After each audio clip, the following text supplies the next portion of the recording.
Hello everyone, आप सभी UP मुख्य सभिका की सभी बहनों को हमारा नमस्कार। जैसा कि आपको अभी तक अपडेट मिल रही थी, जो भी हमें अपडेट आज मिली है बहुत महत्वपूर्ण है आप सभी के लिए वीडियो। तो प्लीज़ वीडियो को एंड तक देखिएगा, क्योंकि देखिए फ़िलहाल कल की डेट में हमें कोई अपडेट नहीं मिल पाई थी, इसलिए नहीं बताया पाया रिवाइज्ड आंसर की को लेकर के। ठीक है, और सबसे मौका यहाँ पर लोगों को मिलने वाला है बीएससी नर्सिंग वालों को, जो कि बीएससी कर रखे हैं, लेकिन उनको लगता है कि सर हमें मौका मिलेगा या नहीं मिलेगा। सबसे बड़ा ये कन्फ्यूजन है। तो आज इस वीडियो में आपको सारी डाउट्स क्लियर हो जाएंगे, बस वीडियो में एंड तक बने रहिएगा, क्योंकि आज वो चीज़ें हमने कलेक्ट की हैं। क्योंकि देखिए, आपके जो हम चीज़ों को प्रेजेंट करते हैं, चीज़ों को बताने का प्रयास करते हैं, हम लोग पहले से उसको इकट्ठा करते हैं, सारी चीज़ें, जानकारी ऑथेंटिक क्या है, क्या सही है, क्या गलत है, वो सारी चीज़ें हम जानकारी प्राप्त करने के बाद ही आप तक हम प्रोवाइड कराते हैं। इसलिए आप लोगों को परेशान होने की ज़रूरत नहीं है। ठीक है, चलिए, तो हम एक एक करके सारे पॉइंट्स को डिस्कस करेंगे। आप लोग बिल्कुल भी परेशान मत होइए, ना ही कट ऑफ को लेकर के टेंशन लीजिए। भाई, जो लोग बता रहे हैं ना, बड़े बड़े यूट्यूब चैनल पे आपने देखा होगा, लेकिन आप क्लियर नहीं समझ पाते हो कि आखिरकार क्लियर कट ऑफ क्या है। ठीक है, कि कितने हो सकते हैं। जो लोग अपना डर इतना ज़्यादा बना रखे हैं कि 60 से 65, यानी कि 65 के आसपास लोग कट ऑफ, 65 से 70 भी कोई कोई बता रहा है, तो बिल्कुल ऐसा नहीं है। ठीक है, अभी मैं कट ऑफ का क्राइटेरिया आपको बताता हूँ। क्या जो यहाँ पर बताया जा रहा है कि भाई चलो ठीक है, काफ़ी जगहों पे ये भी कहा जा रहा है कि 50 नंबर से कम भी कट ऑफ रहेगी, ये बिल्कुल सत्य है। ये भी मैं बताऊँगा कैसे। सबसे पहले अगर हम बात करें बीएससी नर्सिंग वालों को, ठीक है, कि जो बीएससी नर्सिंग कैंडिडेट्स हैं, तो क्या बीएससी वालों को मौका मिलेगा? तो मैं आपको सबसे पहले ये कहना चाहूँगा कि बीएससी वाले उम्मीद को मत खोइएगा आप सभी। ठीक है, अपनी उम्मीद बनाए रखिए, क्योंकि देखिए अभी आपको चांस मिल सकते हैं, जो कि 99% उम्मीद है कि चांस मिलेंगे, क्योंकि जो योग्यता उन्होंने मांगा है अगर पुराने नोटिफिकेशन के अकॉर्डिंग, तो उस हिसाब से ज़्यादा कैंडिडेट्स भी नहीं मिलेंगे।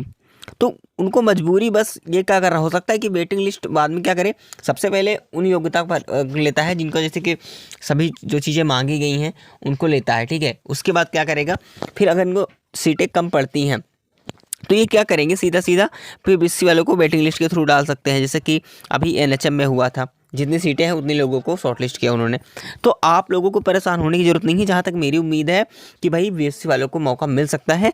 और ये देखिए, मैं उम्मीद की बात कर रहा हूँ, ये भाई ये चीज़ें क्लियर नहीं, हालांकि इस पर काम आयोग के द्वारा चल रहा है, इस पर विचार विमर्श किया जा रहा है कि बीएससी वालों को क्या करना चाहिए।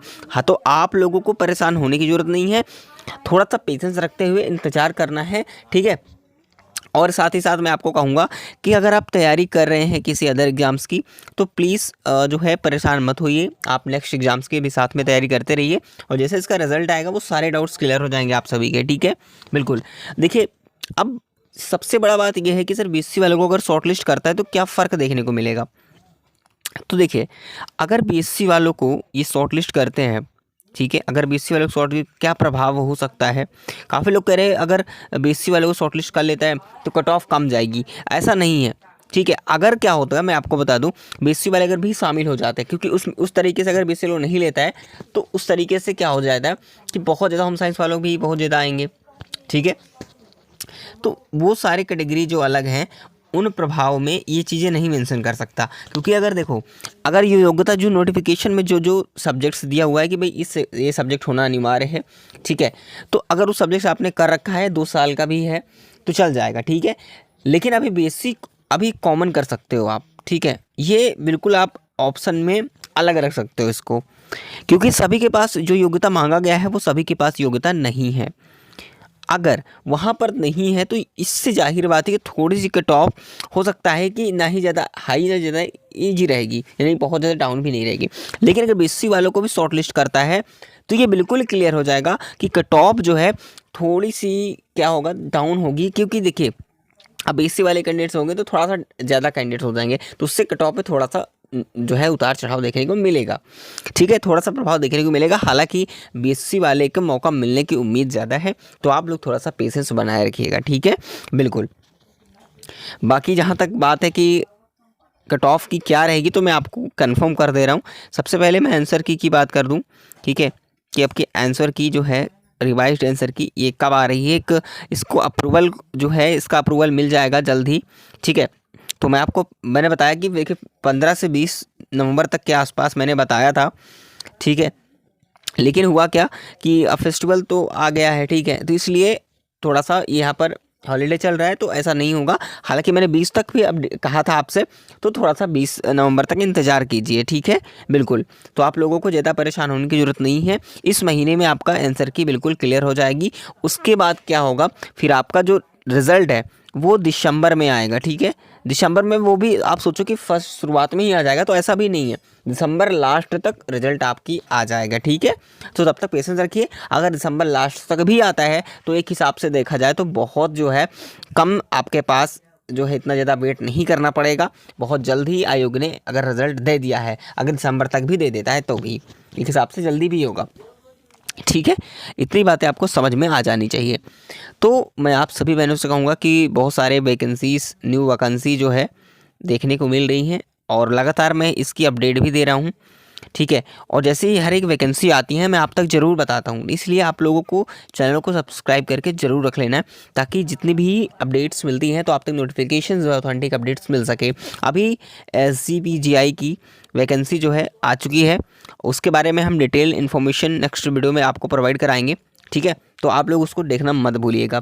बाकी आप ऑफिशियल साइट पर SCPGI की जाकर देख सकते हैं आप लोगों के लिए, ठीक है। जो योग्य है वो डाल सकता है। यहाँ तक तो क्लियर है। अब सबसे बड़ी बात यहाँ पर कट ऑफ को लेकर के, तो मैं आपको एक बात बता दूँ, सभी के पास अच्छा इतना ज़्यादा अच्छा स्कोर, हाँ ये ज़रूर कहूँगा कि आप लोग इसको कहोगे कि करीब 200 के आसपास कैंडिडेट्स ऐसे होते हैं, ठीक है, जिनके स्कोर जो टॉप के होते हैं, जिनका स्कोर ठीक ठाक होता है, जो टॉप होते हैं, ठीक है। अब आप सोचो कि 35,000 स्टूडेंट ने अगर एग्ज़ाम दिया है तो सभी इतने अच्छे नहीं होंगे जो आप लोग सोच रहे हो, ठीक है। तो जो एवरेज निकल के आ रहा है वो जो है 50 से लेकर के 55 के बीच जो है लोगों के एवरेज मार्क्स हैं। तो एवरेज अगर इतना मार्क्स लग रहा है तो एवरेज के हिसाब से वो हाईएस्ट स्कोर बनेंगे, ठीक है, उसी हिसाब से शॉर्ट लिस्ट होगा। तो कुल मिला के अगर मैं कट ऑफ की बात करूं कि कट ऑफ क्या रहेगी, तो अब देखिए, अब मैं डीवी की बात नहीं करूंगा, डायरेक्टली जो है फाइनल कट ऑफ की बात करूंगा, ठीक है। जो क्लियर है वही बता रहा हूँ। हाँ थोड़ा बहुत डिफरेंस हो सकता है कट ऑफ में, क्योंकि ये एक्सपेक्टेड अनुमानित कट ऑफ है, वो फिर एनालिसिस के बाद ही हमने सारी चीज़ें कराई हैं। तो +-2 डिफरेंस हो सकता है। मैं फाइनल कट ऑफ बताने जा रहा हूँ। तो यहाँ पर अगर आपके मार्क्स जो है, ठीक है, 55 से लेकर के आपके पास कम से कम 58 के आसपास मार्क्स होने चाहिए UR कैटेगरी में।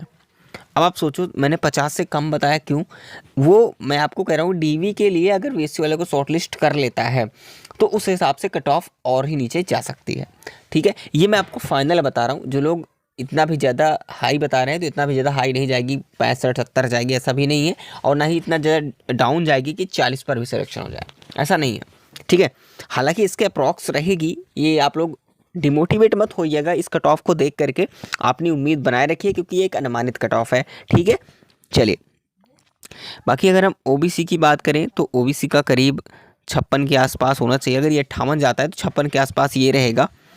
और EWS कैंडिडेट्स का भी 56 मान के चलिए, ठीक है। आप NM सोच के मत चलिएगा कि भाई NM में 3 नंबर चलिए, तो इसमें भी ऐसा होगा, वो सीट पे डिपेंड करता है। बाकी अभी हम यही रखते हैं, ठीक है, बिल्कुल।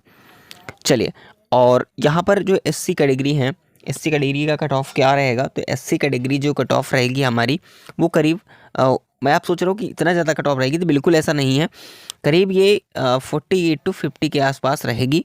और ST कैटेगरी की कट ऑफ करीब 45 के आसपास। और जो फ्रीडम फाइटर कैंडिडेट्स हैं उनके लिए बात करूँ तो ये भी करीब 42 के आसपास रहेगी। तो इसी के इर्द गिर्द रहने वाली है, ठीक है। और जहाँ तक उम्मीद है कि 40 नीचे, ऐसा नहीं है। DV कट ऑफ आपकी जा सकती है, हो सकता है DV के लिए आपको 50 नंबर पर भी शॉर्टलिस्ट कर ले, ठीक है।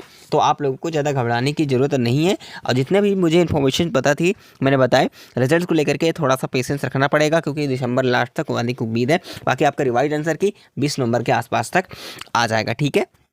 बाकी आप लोग अगर सोच रहे हो कि बीएससी वालों को मतलब मौका मिले या नहीं मिलेगा, तो मैं आपको बस दिलासा से यही देना चाहूँगा कि आप थोड़ा सा पेशेंस रखिएगा। इस पर हम क्लियर जवाब जल्द ही देंगे आप सभी को, जैसे हमें क्लियर इन्फॉर्मेशन मिलती है हम आपको बताएंगे। हालांकि आयोग के द्वारा हर एक जो मीटिंग्स चलती हैं, क्योंकि अभी बिजी भी चल रहा है, यूपी लेखपाल की डीबी भी चल रही है, बहुत सारे प्रोसेस भी हैं, तो उसमें काम चल रहा है, ठीक है। लेकिन इस पर भी जो अभी तक हमें सुनने को मिला है कि बीएससी वालों को शॉर्टेज करने की उम्मीद है, आपको करेंगे भी करेंगे, क्योंकि देखिए सभी के पास वो योग्यता नहीं है जो मांगा गया है, इस वजह से बीएससी वालों को मौका दिया जाएगा। तो आप लोग उम्मीद बनाए रखिए। फिलहाल चलिए मिलेंगे नेक्स्ट इन्फॉर्मेशन में, तब तक के लिए जय हिंद जय भारत।